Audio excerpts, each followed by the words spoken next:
If I forget you, please make sure I see you. So we have Tony Tiscarino, Antioch City Council.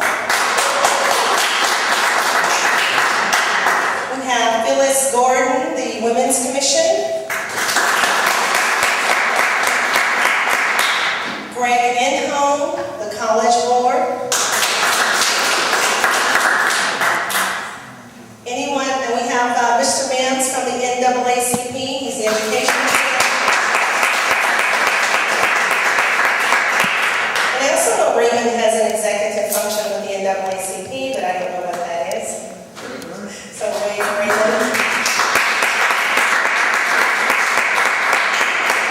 So, yes. And Deborah Vinson from the Antioch School Board. I am Deborah Vinson, and we have Odessa Lady Francois, NAACP President. And a host of wonderful community members and field reps and staff for all of our elected officials. So we have, I will acknowledge Supervisor Federal Glover, he's an incumbent.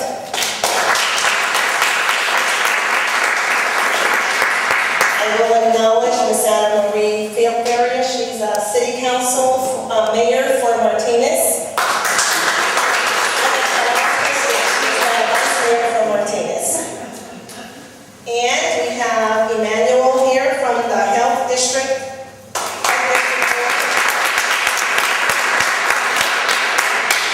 And so hopefully as elected officials come in, we will continue to acknowledge them. Thank you, and I will turn it over to Mr. Lamar Thorne.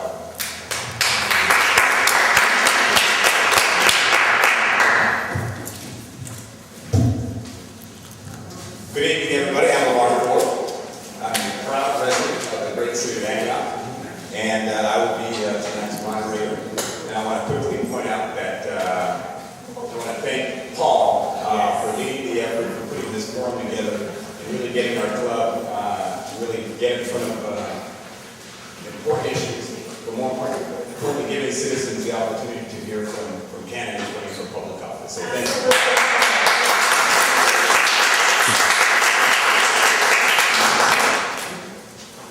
Okay, with that, we will give all the citizens around the front. Okay, good. Thanks, man. So with that, we will begin our forum, and we will allow each candidate to make a 2-minute introduction. Paul, you failed to tell me which one of the candidates is going to start the process. So Federal Glover was number 1. They have their numbers. Okay. And Congress number 2, 4, and 3. Okay. So we're going 1, 2, 3, 4. And then we'll work from there. And then we'll reverse it one more time. We'll reverse it from there, and then we'll get into our questions and some questions from the audience.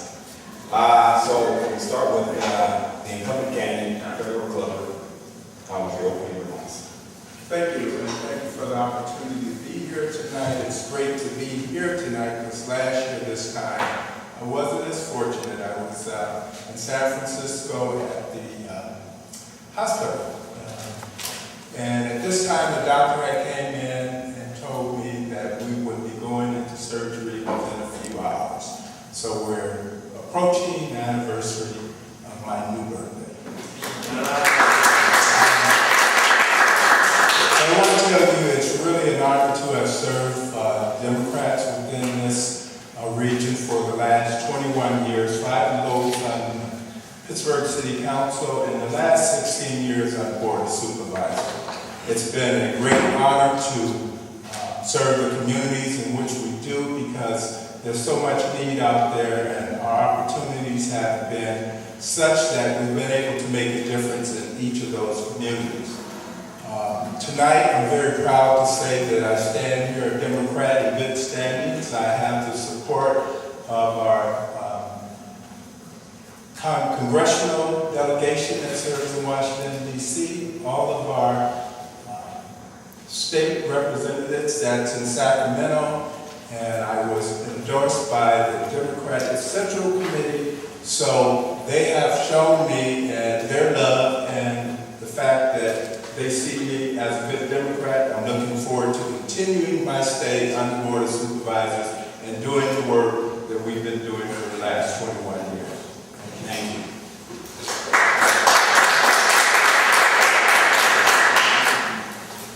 Good evening, and thank you all for welcoming me and my wife and my newborn son here tonight. My name is Contra Costa.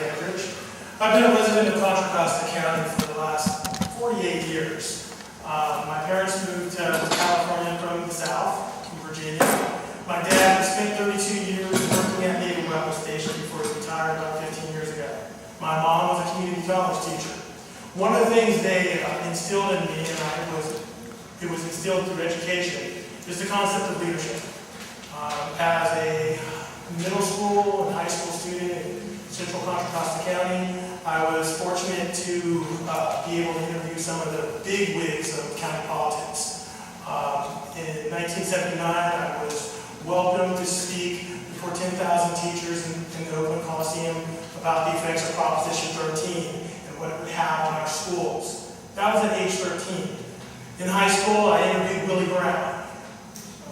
In 1992, I was active on the Seger Town Council because I grew up in an unincorporated area of the county, and I lived in Pine Hill. But more importantly, in 1992, at a town hall meeting, Senator McPeak heard me speak and said, "Why don't you come and join Jacob Municipal Advisory Council?" And that was my first taste of local government. I've gone on to work for the Mount Gallatin Unified School District, the county office of ed, the actual Contra Costa County Office of Administrator, and presently I'm an analyst with the Department of Homeland Security. My whole being here is about leadership and representation. And as federal government's done a fantastic job, I've lived in this district for the last 6 years and I've not heard one thing from it. I've not gotten one thing in the mail. I am wholly dependent on the county for my services. I do not have a city or city council to turn to. I learned about representation from one of the great supervisors, and that was Sonny McPeak. And I learned one thing, is that you have to be there, you have to listen to all the residents. So that is why I'm running for the seat. Thank you. Thank you.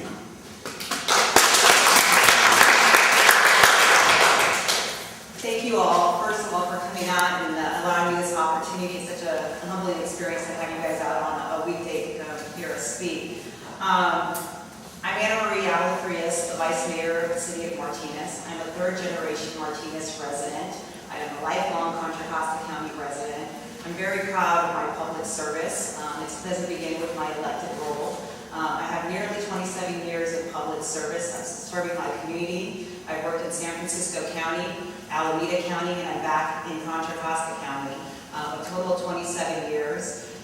It is in my heart and passion to serve my community. I'm very proud to be an affordable housing practitioner in community development, and it's very critical that we have that component. I'm also a governor appointee to Jerry Brown at the California Housing Finance Agency.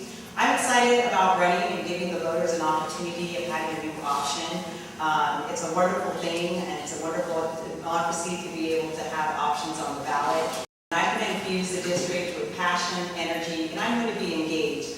This district desperately needs to have people on the board who are engaged with the real issues of the community, that our people are struggling throughout the district, and we need to bring some leadership to some very serious problems around housing, public safety, transportation, and I feel that I bring that energy, and I also bring the qualifications. Again, I have 27 years of local government experience in managing budgets, managing organizations, and managing very complex programs. 90% of the work on the County Board of Supervisors is managing the social infrastructure of this county.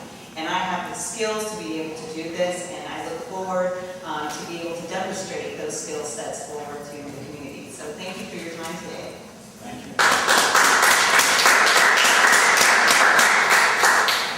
All right, thank you. East County Democrats, wonderful to be here, and appreciate the invitation to come. My name is Mike Menacini. I've spent a lot of years in Contra Costa County. Growing up here, I got drafted into the U.S. Army Infantry here in Contra Costa County.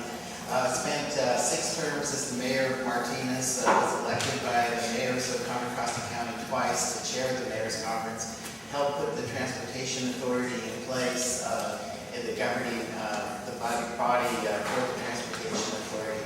I'm a lifelong Democrat, very committed to the Democratic Party.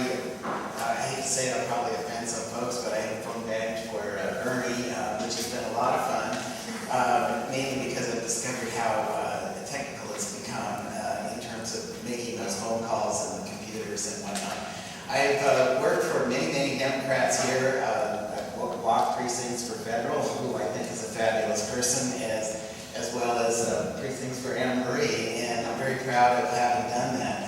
I've walked precincts for a number of Democrats. I've been a member of the Central Committee here in Contra Costa County, definitely a committed Democrat. I do think that there are issues in Contra Costa County, and I have to admit that I decided to run at the very last minute, but there were things that I just feel very strongly about. I think the traffic issue is one that is extraordinarily important, and I do see East County being heavily impacted by the fact that no mitigation plans are in place for a 12,000 home city that's going to be built on the Port Chicago-enabled weapon stations, which will affect each and every one of you that live in East County. It will affect your quality of life. It will affect the value of your homes. It's extraordinary, and the county really needs to weigh in on this. I do feel strongly about civil rights. I know the County Board of Supervisors did not support San Francisco, and I am an assistant district attorney in San Francisco, been a prosecutor there for 35 years. Let me wrap up if I could. I feel strongly that we need to do better by the cannabis issue, and I'm also very much against the for-profit idea of converting our county jails into for-profit prisons here in this county. Thank you, Mike. Okay, so we have a set of questions from the club itself, and then folks are welcome to fill out any or ask any question on the cards that are being passed around there or to Harry, and he'll pass them on my way as we go through the list of questions here. So the first question we're going to start off with is, as we know, a large part, as you mentioned, Anne-Marie, of the work of the Board of Supervisors is, of course, transportation. In addition to that, the public safety net. And so, given those two important critical areas, why should the citizens hire you or rehire you to continue doing the job? So we will start with Contra. First of all, one of the biggest issues that impacts everyone is homeless. Homelessness is a byproduct of the economy and lack of affordable housing. Where I live in unincorporated Martinez, I don't have to go far to see the impacts of the homeless. I can step out my back door and look across the railroad tracks and see 2 homeless encampments. But more importantly, every Friday when I go and volunteer in my daughter's first grade class, one of the smartest children in that class was a homeless girl. Her family was homeless. She lived out on a car for the first 6 months of the school year.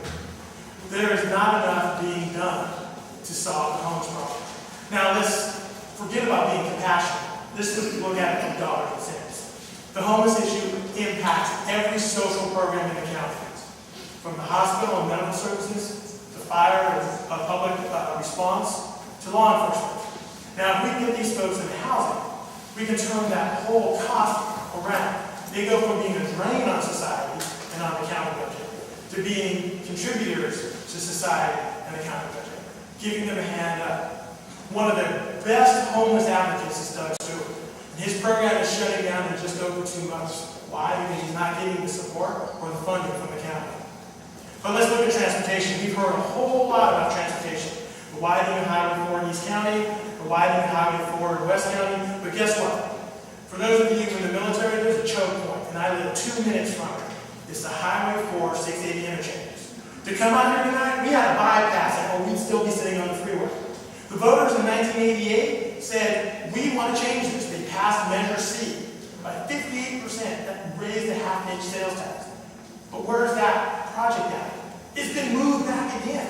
No one is standing up and saying, hey, with everything that needs to be done, nothing works Nothing works on Highway 4 until that interchange. That interchange is the last cloverleaf interchange in Northern California, and it is the worst interchange. Get stuck in it someday and talk to me about it. Those are the areas that I want to tackle if elected to the Board of Supervisors. All right, thank you. Anna Marie, and if you repeat the question, I would just want to make sure you said public safety for the housing. right. Okay. Yes. So, given the complexities of transportation, of the public safety net, why should citizens hire you to do this job? Well, again, I have nearly 27 years of local government experience in my housing and community development, and the community development aspect of my career has been creating livable communities that link housing, jobs, and transportation together. Unfortunately, I started my career, or fortunately, I started my career here 27 years ago and got to practice in San Francisco County. And it's really sad to come back into the county and see where I left the county is kind of in the same condition. And what I mean by that is we have to now reverse engineer our growth. We've had housing booms, but yet we didn't invest in the infrastructure. And why some great things have happened with transportation on Highway 4, the Highway 4 corridor is a hot mess. And I feel that my planning background in housing and community development will help re-engineer throughout the corridor on Highway 4, which is the district. We have several problems with transportation. We now are seeing traffic in Martinez all the way to Pine. So clearly the transportation plan is not in sync with the countywide vision. And so I feel that we need to create livable, workable communities, and that's by creating job centers within our own communities. So we stop putting people on guard and on the highways and burning of infrastructure that we really don't have the resources to keep sustaining. So that's what I mean by reverse engineering. We need to do smart, sustainable planning within our communities, which reinvigorates economic development. On top of that, I feel that the transportation along with the public safety issues are very critical to all of the communities. And again, we're in a situation that we now have to reverse engineer how the county has grown because we did not do sustainable developments to begin with, and we lacked the infrastructure to now sustain this massive growth that's happening. And I'm very concerned about the Naval Weapons Station because that's going to have a huge regional impact. This is not the city of Concord problem. This is a regional impact, and I don't see any leadership stepping up talking about how this impact is going to impact the quality of life throughout the district. Thank you, Anna Marie. Mike? All right, yes. With respect to the both of these issues, public safety, Carol, and traffic, I think that both of these are not easy problems to tackle, and they're going to require some creativity, and they're also going to require the ability to talk to other local officials. Not one person is going to arrive with a scepter and be able to wave it in the direction of a concern or an issue or a problem and resolve that. We need to do what I did when I was chair of the mayor's conference, talk to our fellow elected officials, be courageous. I can remember the mayor of Antioch when we were creating the Transportation Authority governance program. The mayor of Antioch was really mad because I called a special meeting at the mayor's conference to come to the city hall in Martinez, and he said, Mike, he says, because everybody was arguing amongst one another, and the mayor, the person I happened to really like, but he didn't want to be a part of all of that at that point. He says, Mike, there must be a back door, there must be a window, and I told him, I said, you're not going anywhere until we resolve this thing. And we did resolve it, and we did create the Transportation Authority, which was the second Measure C, by the way. There are some creative things that we can do with respect to the Highway 4 corridor. I think we need to expand on diamond lane programs and get more people in the automobiles. One person per one car is an enormous waste of energy, and and we need greater solutions to that. I think we need to look at Port Chicago Naval Weapons Station, the highway, Port Chicago Highway. It's time maybe that it's reopened, and then the other one that I think is really important is Bailey Road and a lot of the byways that extend, because... Thank you, Mike. All right. You get a minute, 30 seconds. I'll make sure to respect the candidates' certain time. So go.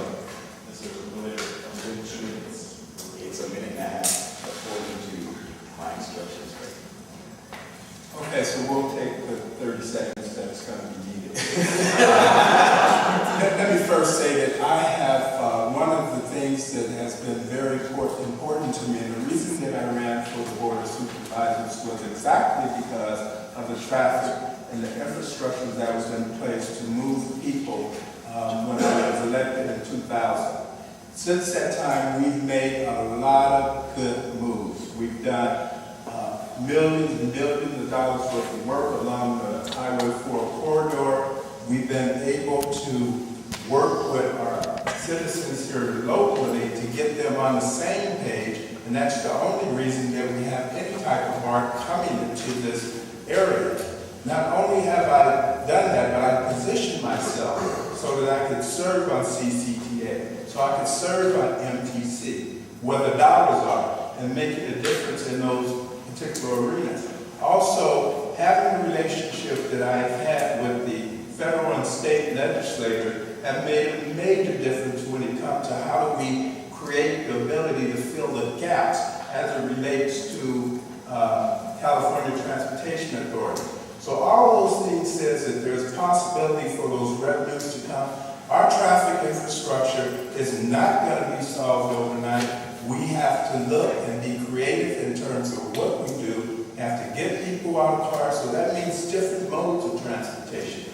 Not only do we look at the fact that we have all the cars on the road, but we also have to look at is that we have no opportunity for good movement. And when you don't have that opportunity to move goods along the way, the problem is that you can't do the type of job creation that's necessary in this area for people not to get on the road and to be stuck in traffic, but they can live, work, and play right here at home. Thank you, Mr. Glover. Did I get my 30 seconds? You got an extra 10 seconds. Are there any questions from the audience? Yes, sir. Okay, and as we go through this, as the candidate has mentioned, I'll give another candidate the opportunity to also respond. So there were a few about leadership and not hearing from the current supervisors, so I will come back to some of those so that you can have the opportunity to respond to those as well. Okay, question one. Nearly all Contra Costa municipalities voted not to only ban cultivation of medical marijuana, but to ban delivery services for qualified patients as well. This leaves incapacitated patients who cannot drive to Oakland, who have to turn to the black market to obtain their medicine. What is your position on cannabis? And we will start with. All right, very good. We know this is your favorite question. Yeah, I do. As the mayor of Martinez, I actually led the fight, and some of my fellow council members claimed today that they didn't know they voted for it. One of the few ordinances that exists in Contra Costa County that does provide a path for the establishment of a dispensary. Unfortunately, that hasn't a would-be business person has not availed themselves of that opportunity. I think that we absolutely need to make sure that cannabis is available, particularly medicinal cannabis is available to those that need it for pain control or anything of that nature. As far as their seizures, there's a lot of research that's done. Nobody could ever have known 20, 30 years ago how much cannabis has really proven to be medicinally very important. But I've been an assistant district attorney for almost 35 years, and I've seen what the war on drugs has done to our communities. I absolutely think that it's been the wrong way to go. I really think that with respect to cannabis, by the way, which transcends the war on drugs, is that a lot of communities, states, Colorado and Washington, are experiencing enormous success with the legalization of cannabis. The fact of the matter is that where cannabis, and Oakland has experienced this, by the way, where cannabis is taxed and licensed, it can provide an incredible income source of revenue for the county. The bottom line is we've lost a hospital, a doctor's hospital in West County. We've cut back on the safety net that was talked about earlier, and those funds could help expand our safety net. It could help expand our county hospital. So absolutely. Thank you, Mike. I want to say that if I'm elected, I will reverse the county ordinance that completely bans right now cannabis for every purpose. Thank you. It bans medicinal cannabis, it bans... Thank you, Mike. Thank you. And just to let you know, there council member in the city of Antioch who stood up for cannabis, and I was totally disagreeing. I'm very good. So we have a champion out there for cannabis. Anna Marie. I just want to say that I'm definitely supportive of medical marijuana and a regulated environment. We've helped with this in my city of Martinez. And I'm a firm believer that we need to create an environment that creates access. And I think it's very rare that middle line people are on different spectrums, but I'm very supportive of creating access because there is a medical need out there. Thank you. Mr. Glover. Thank you. One of the things that I seen yesterday, I was over in the San Jose area. Pretty much on one of the streets, on every corner, you've seen a cannabis operation that took place. I'm not against the fact that medical marijuana needs to be in place, but I think that, let's be clear, what the county does has no impact on what happens in cities. So if there's leadership within cities, then our passions within the cities, and those folks really need to lead within their cities and take care of the issue. As far as I'm concerned, at this time, there's a lot going on out there, and there's the ability that we need to take advantage of, and that's the time to really understand what the impacts are going to be, how that all spells out, and then the Board of Supervisors should take a close look at what we want to do. I think that being able to have cannabis operations that take place, we need to understand it, we need to clearly see what the impacts would be, and then make those determinations in terms of locations and in which we, as the unincorporated areas of the county, would want to put those things in place. So until then, I'm not willing to say anything because I'm not going to take and jeopardize putting a bad situation out there. We need to take the time and make sure that what we do is right. Thank you. My position is a lot different from everyone on this board up here. President Obama is pushing drug enforcement to change marijuana from category 1 to category 2. This would allow for universities and medical centers around the country to actually study the benefits of medical cannabis. Right now, those studies aren't there, so Supervisor Glover is right. We don't know what the impacts are. But I take kind of the middle ground. There are those that say no, legalize it. There are those that say no, don't legalize it. A simple answer is decriminalize it. Now what does that mean? Decriminalizing marijuana simply says we do not punish the end user. We do not punish the person who needs it for medicinal purposes. We don't punish the guy that's growing 3 marijuana plants in his house. But we don't allow those people that, such as the Mexican drug cartels, to come into our communities and sell marijuana on the streets to our children. So it's a middle ground. Until the federal government gets their act together, which we at the local level have an impact because we can pressure our leaders, our congressmen and senators, to push drug enforcement to move marijuana from a category 1 to a category 2. Because any move on a local level puts us in jeopardy and in conflict with the federal government. And there's a move afoot in the federal government to punish local municipalities and entities that violate federal drug policy. Thank you, Congressman. All right, we can just take a sidestep here, and I want to give Mr. Glover the opportunity to respond to Conrad's concern about never having heard from you while living in the chamber. And then also, Anna Marie mentioned leadership, specifically relating to transportation.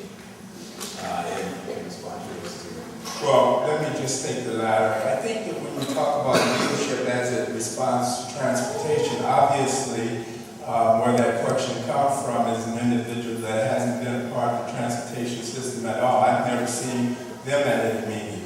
I have represented this county as well as the district that I live in very well when it comes to transportation. I've led the charges that have made the difference. I personally have been a part of every project that's taken place within this area that has brought about relief, small relief, because we know as soon as you open the road's full. But we've been there.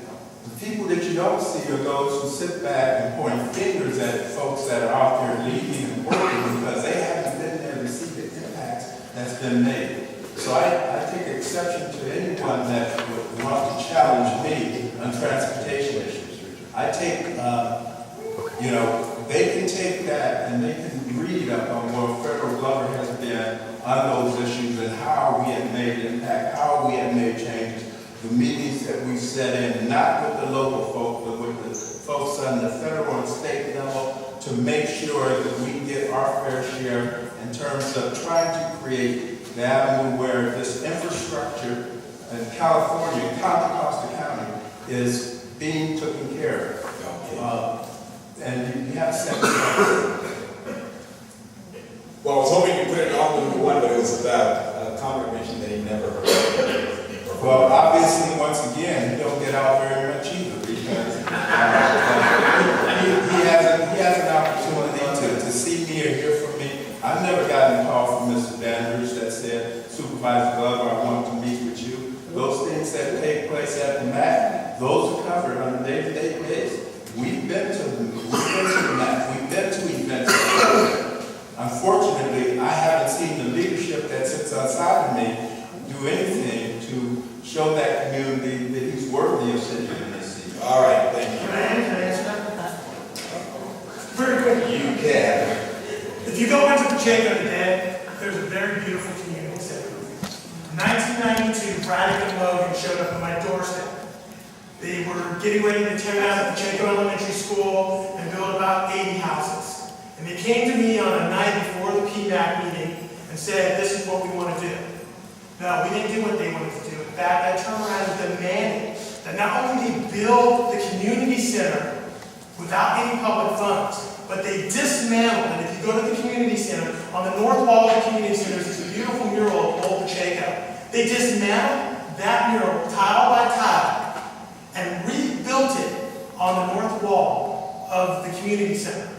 Now, I've been around. I don't live in Pacheco now. I live in Pine Hill, one of the 12 unincorporated areas of the county. And there is no map there. And I know that the residents that live there, I'm the president of my HOA, don't get the support that we get. Remember, I got on the PMAP because Sonny Peak, my supervisor, came to a town hall meeting before there was a map and talked to us about annexation. And when I stood up to speak, she pulled me out and asked me to be on the PMAP. That's the type of leadership I'm talking about. And if elected, I promise you that I will be in every community at least once a month to hear what you, the residents, want to tell me. Good, bad, or indifferent. Because the one thing I learned about leadership is, until I hear from you, the residents, I have no clue what's going on in the world. Thank you, Conrad. We'll give Anna Marie an opportunity, and then we'll move on to prisons and incarceration. Thank you so much. Well, opinions and perspectives are a wonderful thing, and that's a wonderful part of the political process. To say that we are not engaged is a really misrepresentation, and the narrative is incorrect. I've been on the council nearly 4 years. My colleague here served our community for almost 27 years. In my 4 years, I have not had a supervisor reach out and discuss transportation issues. So I believe in public policy about the people. I believe in public policy that we have civic leaders at the county, at the state level, engaging local leaders on how we can solve very complicated problems. And to say that I wasn't behind the door, or I don't need to be behind the door.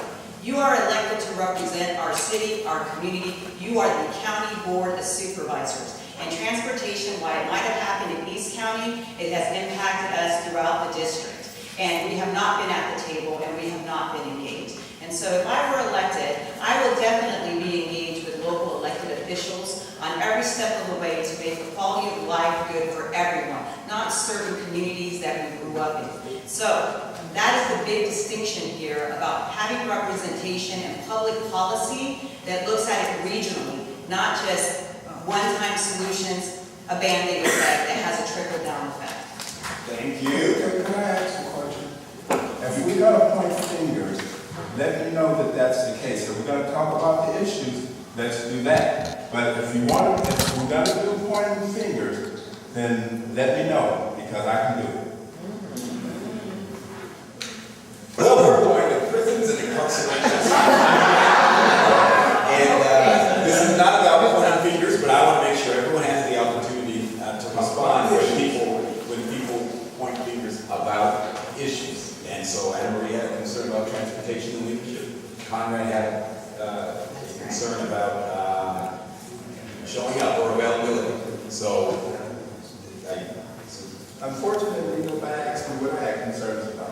and that would be local government.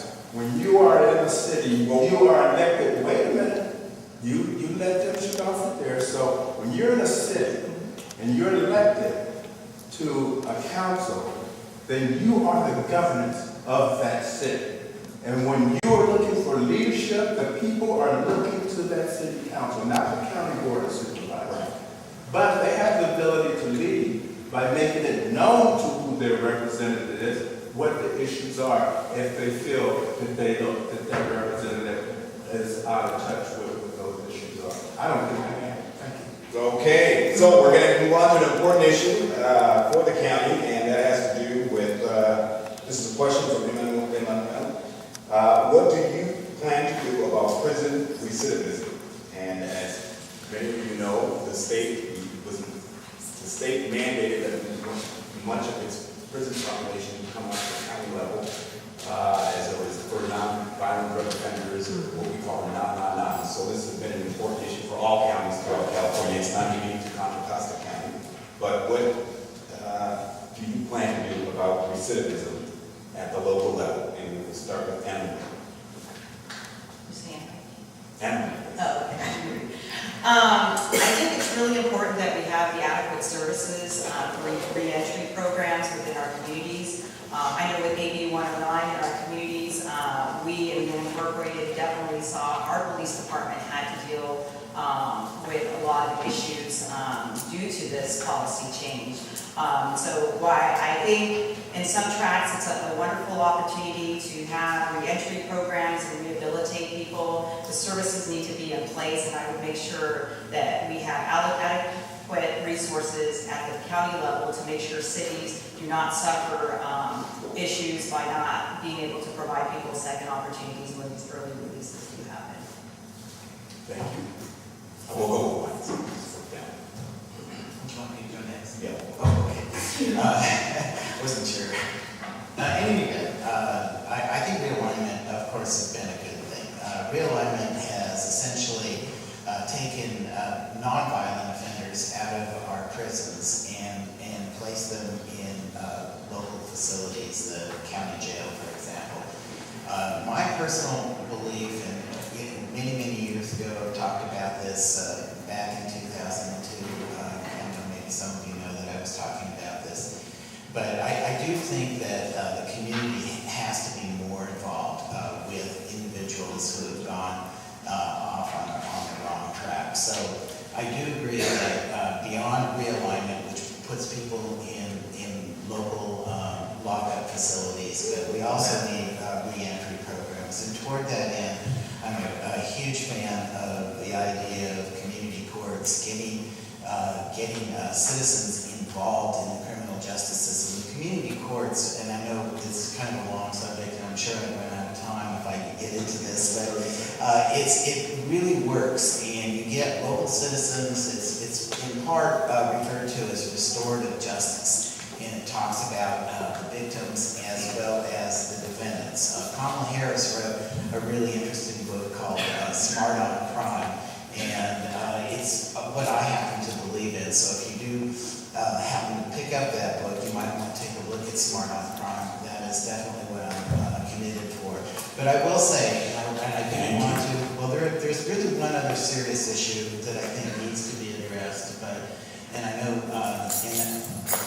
one of the things that the county has done, which I very much disagree with, is that they've entered into a contract, for example, with the federal government, with the Immigration Service. And so what we're doing is, in fact, there's a proposal to expand West County Jail in part so that we create room for members of our community who happen to be undocumented. So essentially, we are collecting bounties on moms and dads who are working as waiters and waitresses and mechanics and putting them, collecting money for that. And I really see that as a bounty, and I'm completely opposed to it. And I want to say, and this isn't, a lot of people don't know about this, but there's a proposal to even expand this program. Thank you, Mike. Conrad? An ounce of prevention is worth more than a pound of cure. We're dealing with the aftermath of the breakup of the American family, lack of education funding. I grew up with Seger. I tell my wife stories of the Pacheco. She laughs until she heard someone recount those stories of the gangs in Pacheco. Football games at Pittsburgh High moved to 3:30 because the kids from my high school, from my neighborhood, College Park, would come over to Pittsburgh and start fights. So they couldn't have the games at night. My father kept me out of gangs by getting out in the community and getting all the kids together and getting us down to the fields to play Little League or go bowling or do something. As a kid, we had all these things we could do. We got the education, we had the activities. I'm looking at my 14-week-old son, and I don't know what he's going to do in his time off. We have a problem with prisons and jails because we have failed to provide education and resources for kids growing up in this county. So they grow up, they don't get an education, they can't get a job, they turn to crime, they go to jail. And it costs us a whole lot more to incarcerate one person in county jail. It doesn't make a difference if they're there from the county or they're there from the state. I personally, less than 6 months ago, was a victim of an individual who was known as the serial guy of Martinez. He was going around breaking into people's cars, stealing stuff, and he was continually being released. Thank you, Conrad. Thank you, and thank you for the question. I think it's important for people to realize that while AB 109 was being impacted, I was sitting on CSAC, the State Association for Counties, in which a lot of decisions that came from that we made sitting at that table. We had many meetings with Governor Brown and for sustainable funding so that this program would be one that could be continued. For anyone that thinks that the jail expansion has to do with immigration issues, it wasn't. It was about having programs in place so that people, once they got up into the system, that they would have the opportunity to return to their families, to get jobs, to seek education through the system, to get those skill sets that they need to return to society a good citizen and one that had the opportunity to be prepared and the skill set to go out and to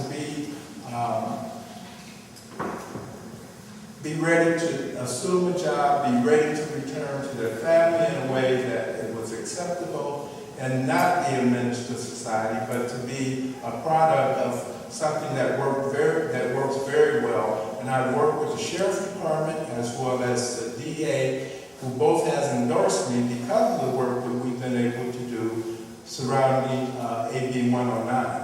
So as we continue to go forward, we will continue to work on those things because our opportunities are greater. Thank you.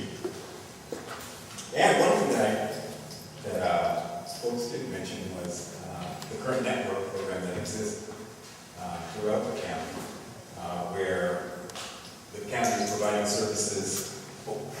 If you're not going to speak to that, If you can't, I think it's important for the audience to understand that. And there's 3 programs that are taking place within the county that offers opportunities for folks to be able to get counseling and assistance. The network is made up of about 3 individuals within the West County area that is manned by Rubicon, and then Central and East County has 3 individuals that are working to make sure that the services are also rendered, as well as finding housing for those individuals while they go through the program until the time of release, to make sure that they are capable of being successful when they go back out in public. I think that's the network that you're speaking of. yes. And so if anybody else wanted to chime in, perhaps on. I just want to add that why that network is there, the infrastructure needs to be a lot more straightened. There's a housing shortage. It needs a lot more improvement than the existing state that it rolled out. Okay, thank you. I do, again, would like to reemphasize that we need to reach out to our community leaders and get them involved with respect to re-entry. I might say that we're one of the few counties in the Bay Area that still does not have what's known as a pre-trial diversion program. And so where you have offenders that are non-violent, usually misdemeanors that can be referred to pretrial diversion programs. It's one of the best networking programs that you can possibly have, and it works in other counties. We don't have it. Thank you. Conrad? One of my good friends retired from the county after about 20 years as a probation officer, and he tells me that when he left the county probation department, he was tied up more with paperwork because of the layoffs of clerical staff. And instead of being able to do that and meet with the people that he needed to meet with, he was stuck behind the desk. So the probation department is woefully understaffed and overworked, and any attempt at re-entry is key on these folks being able to go out and make sure that the people that they're charged with overseeing are in housing, have jobs, and are continuing to stay on that path back to citizenship.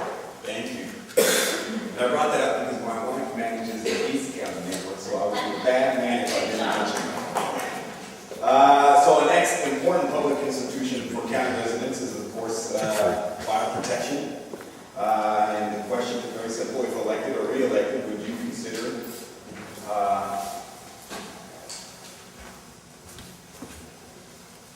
a moratorium on the closing of fire stations? And we will start with contract. Not only would I institute a moratorium on reopening the stations that were closed. Here's another issue that directly affects me. Station 12 is less than 4 minutes from my house. When it was closed, I was lucky because Station 9 is 5 minutes from my house. So the impact isn't just the financial because your homeowner's insurance goes up. It was also life property because 6 weeks after Station 12 was closed, there was a fire that was actually 30 seconds from the station, and it took 4 to 5 minutes for the other stations to respond, and the house and the business burnt down. This county has a rich history of fire protection and consolidation, and the county has grown, and the property tax base has shrunk, and it's now starting to increase. And one of the frustrating things that I learned back in 1979 with Prop 13 is when we make the argument about property taxes, increasing property taxes to pay for fire protection, we need to also let those homeowners know that your property taxes are wholly deductible off of your income taxes. And that's an argument that I've heard very rarely made, that on one hand you may be paying more property taxes for that fire protection, but in the end it doesn't cost you anything because those property taxes come off your income taxes. So not only would I institute a moratorium, but I would also reverse the cuts that we've made over the last 10 years. Thank you. Thank you. One of the things that we all know is that Prop 13 was not good for fire and a lot of other fees that we pay up into the systems. But to say that we're going to take those dollars and redirect them, who are you going to cut? You're going to cut the schools? Well, I mean, those services are in place.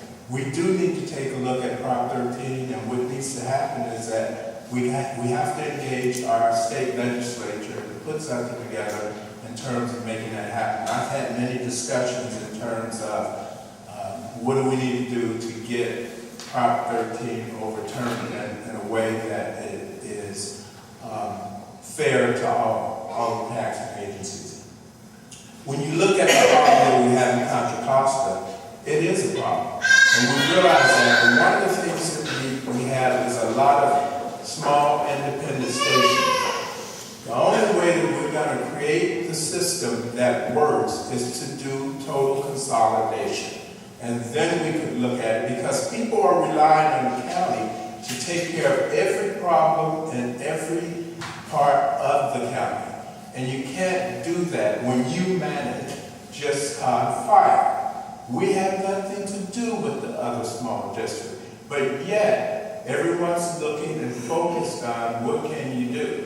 Well, my thing is that we have to go back to total consolidation in order to make a difference, and that way we not only are able to do mutual aid throughout other areas, but that we can maintain and identify the response time that it takes to make sure that everyone is safely in line. Thank you. And we'll go to Hannah. protect what we have, and then we need to allocate the necessary resources to protect fire services. There is no justification for human life not being able to sustain that. That should be number one priority. Yes, education is important as well. We have many competing priorities, but these are people's lives. These are frontline service people out there, and they need to have the tools and the resources to protect our communities. East County is suffering drastically. Where's the leadership in bringing this together? We are county board of supervisors. We're not a district. You need to care about the county as a whole. Secondly, Martinez still has a fire station closed. Rodeo's about to lose theirs if we don't have the leadership there. I would definitely fight to make sure that those resources are there, because there is no value to me that justifies not protecting human life. And so we need, again, to bring the leadership to making that a top priority. And I'm very proud to say that I'm endorsed by the firefighters who believe that I can bring that leadership to making sure that we protect our assets that we have right now and not have any more closures and invest in the future, because last time I checked, the population keeps growing. So therefore, we need to take this matter seriously. Thank you. Mike? Fire protection is a basic government responsibility, and I really think that we all need to have a hand in that. And I've never been a fan of pointing at someone else and saying, that's your responsibility, or that's your responsibility. I think we all need to understand that we need to work together and take responsibility as a whole. There's a couple of things that probably, I think one, and I agree with Anne Marie, that we need to look at redirecting resources. We can't afford to have these fire stations closed, so that we may have to take monies out of other pots that may not be quite as critical as fire protection. Fire protection is huge. I also think that the governance of these fire agencies is really important. If local jurisdictions, from that standpoint, federal, I don't disagree with you, but I think we need, like Confire, one of the problems with Confire, these massive districts, and Mount Alva School District and others, where you have these massive school or massive districts, and there's no buy-in at the local level because they don't have a say, they don't have a foot in the water with respect to how those agencies are governed.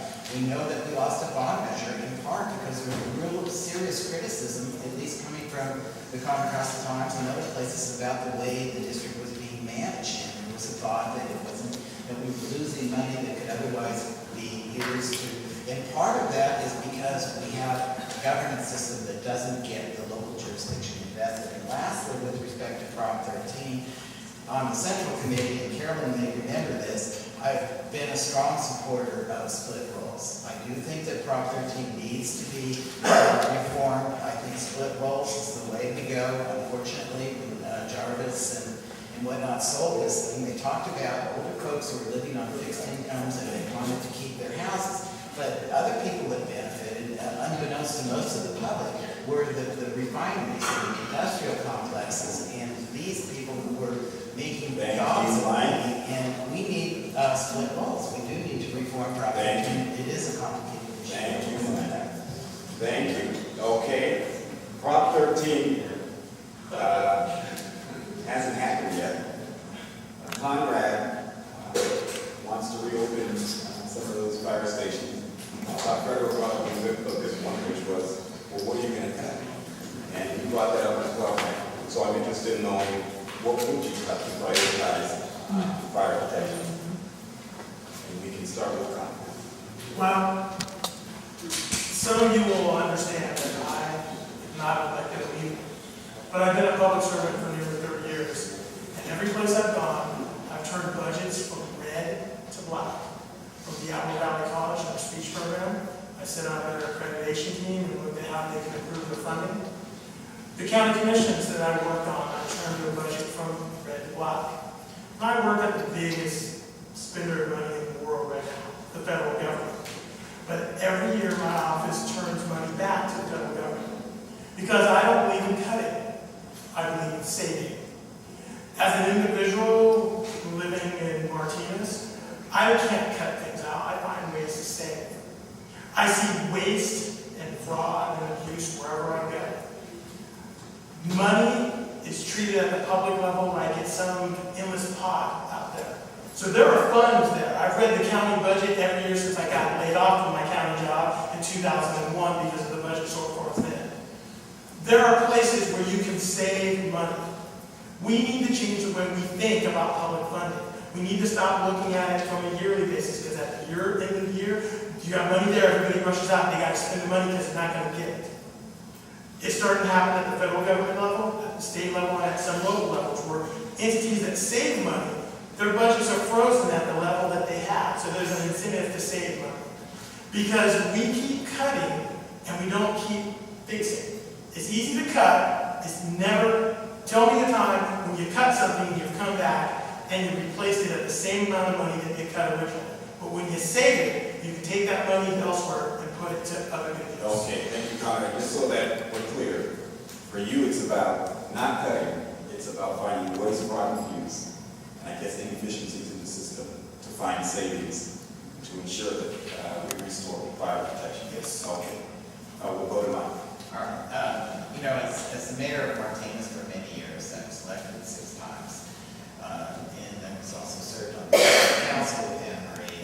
We have balanced budget in the city of Martinez, and it's not always easy, and there is a process of robbing Peter to pay Paul.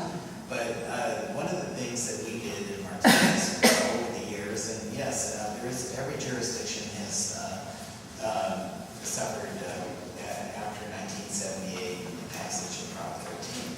But I will say in Martinez, we've kept police officers in their feeds, and we've maintained a very adequate force in Martinez, in part because we've cut administrative costs. And I do think that when you go through government, usually there are law areas that it isn't painful. It is. And there's again some process of robbing Peter to pay Paul. But there are certainly, in my opinion, administrative costs that can be cut to save these fire stations. I mean, it's a question of priorities. Fire protection is huge, and fire protection should be a first priority.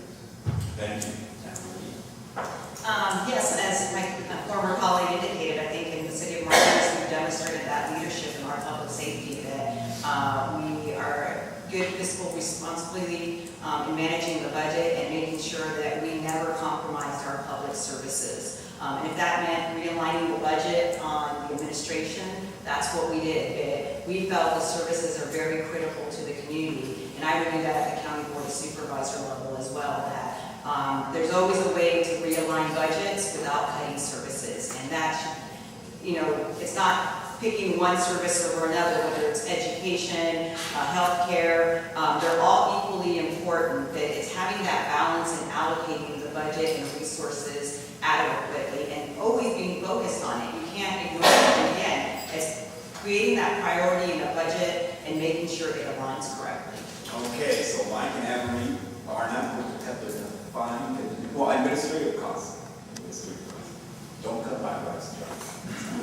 Well, I have to say, I'm also for Prop 13 reform, and But Prop 13 isn't going to happen And tomorrow, so we have to solve these issues we need to today. take strong So we stands. got to and undo the speak trail up. because you had your opportunity to spot that. Thank you. I think